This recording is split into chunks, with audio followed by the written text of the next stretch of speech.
มือแห้งจักต่อไอ้คนสำนาปากเว้าว่าอยากได้ตอกมันทะเลบ่เห็นโหดหน้าได้ตองบ่หูไปใส่สาวสางลืมว่าคนจักต่อให้ใส่แห้งบ่คิดเห็นบ่อายสวยบ่ได้ค่าแห้งเสียนต่อปากแห้งอายทนเจ็บอดสาเดี๋ยวนี้มีไผสายใดเขาจักตอบให้พบคนถูกใจลืมอายบ่แวะมาหาดีใจนำเด้อ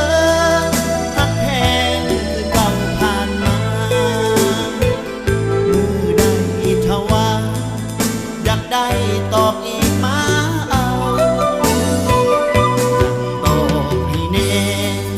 สาวบอกมักสีมืออายจักให้สบายเพราะอายสำนานการลาค่าแห้งบ่มีเฮ็ดให้ฟรีๆเพื่อใจถ้าไม่มีเราสำตอกสาวเอาสำ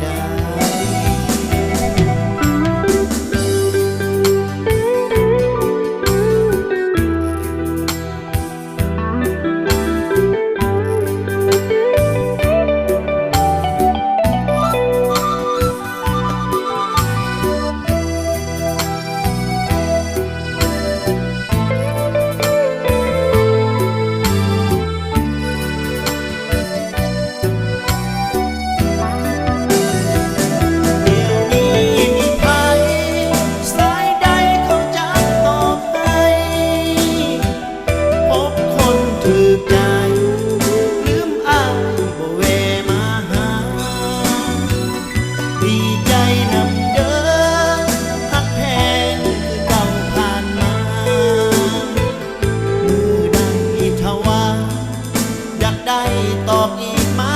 เอาตอบให้แน่สาวบอกมักสีมืออายจักให้สบาย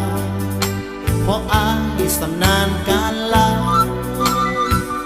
ค่าแห้งบ่มีเฮ็ดให้ฟรีๆเพื่อใจถ้า